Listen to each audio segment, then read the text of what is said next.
संजना जैसे ही अपनी कार से उतरी, ऑफिस के गेट तक पहुंची ही थी, तभी एक छोटे से बच्चे ने उसकी साड़ी का पल्लू पकड़ लिया। मम्मी, तुम मुझे छोड़कर क्यों चली गई? संजना अपना पल्ला छुड़ाकर बोली। अरे कौन है तू और क्या बकवास कर रहा है? इससे पहले कि बच्चा कुछ कहता, गेट कीपर भागता हुआ आया और बोला, माफ़ करना मैडम, मैं इसे देखता हूँ, आप जाइए। संजना तेज कदमों से आगे बढ़ गई। गेट पार कर आगे जाते समय उसने एक बार पलट कर देखा। गेट कीपर उस बच्चे को भगा रहा था, लेकिन वो बार बार अंदर जाने की जिद कर रहा था। संजना लिफ्ट की ओर बढ़ गई। अपने केबिन में पहुंचकर वह काम में जुट गई। बहुत ज़्यादा काम पेंडिंग था। दोपहर कब हो गई पता ही नहीं चला। लंच के समय वह अपना खाना खाने बैठी, तभी उसे उस बच्चे की याद आ गई। संजना ने जल्दी से अपना टिफ़िन ख़त्म किया और वह उस गेट कीपर के पास पहुंच गई। संजना ने इधर उधर देखा, लेकिन बच्चा कहीं नज़र नहीं आया। गार्ड भैया, वो बच्चा कौन था? संजना ने पूछा तो गार्ड बोला, मैडम, उसकी आप चिंता ना करें, अब वो आपको परेशान नहीं करेगा। मैंने उसके बाप से उसकी शिकायत कर दी थी, वो उसे यहाँ से ले गया। वो तो ठीक है, लेकिन वो ऐसे क्यों बोल रहा था? संजना की उत्सुकता बढ़ती जा रही थी।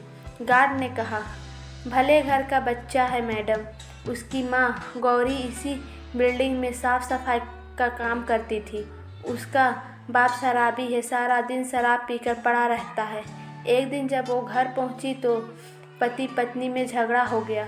गौरी का सिर दीवार में लगा और वो चल बसी। अब ये बच्चा यहीं घूम घूम कर भीख मांगता है। इस बिल्डिंग में आने वाली बहुत सी लेडीज़ को अपनी माँ समझकर पीछे पड़ जाता है। आप नई हैं, इसलिए आपको अजीब से सा लगा। संजना ने दुखी होते हुए पूछा, लेकिन आपने उसके बाप से क्या कहा? गार्ड बोला, मैंने उससे कहा कि अगर आज के बाद ये बच्चा यहाँ नज़र आया तो तुझे पुलिस में पकड़वा दूँगा। वह उसे मारते हुए घर ले गया। दुख तो बहुत हुआ, लेकिन कर भी क्या सकते हैं, इसकी रोज़ कंप्लेंट आती है।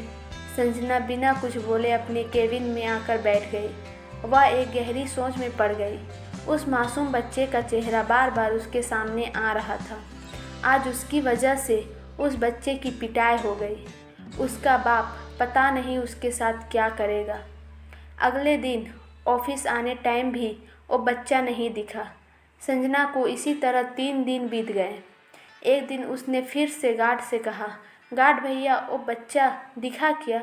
मुझे उसकी बहुत चिंता हो रही है। आप पता करो ना उसके बारे में। गार्ड ने कहा, हाँ। मैं सर हिलाया। उस अगले दिन संजना जल्दी से ऑफिस के गेट पर पहुंची। गार्ड ने उसे जो बताया उसके पैरों तले ज़मीन खिसक गए। मैडम, वो बच्चा तो अस्पताल में भर्ती है। उस शराबी ने उसे बहुत मारा। वह डर और मार को सह न सका और बेहोश हो गया।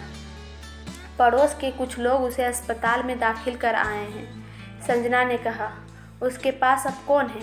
गार्ड बोला, कोई नहीं है मैडम, अब पता नहीं वो जिंदा भी है या नहीं। मर गया तो उसे लावारिस समझकर उसकी क्रिया कर देंगे, जिंदा बच गया तो फिर से वही बाप के जुल्म सहने के लिए तैयार हो जाएगा।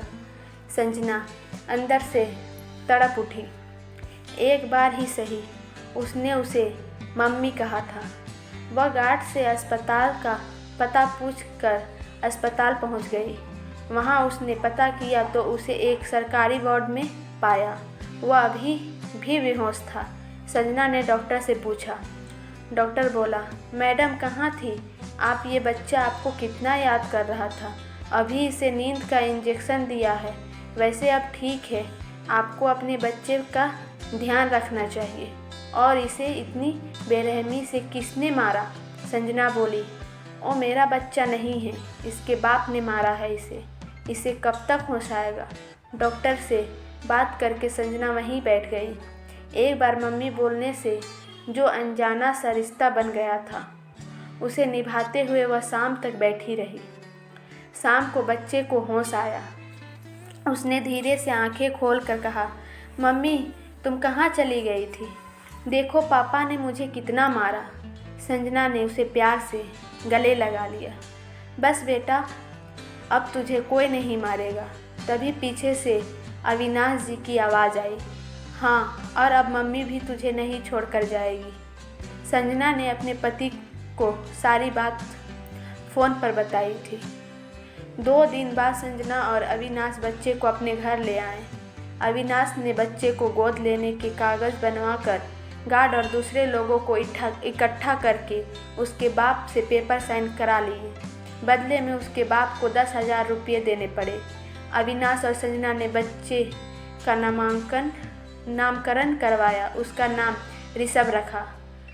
कहानी अच्छी लगी हो तो लाइक और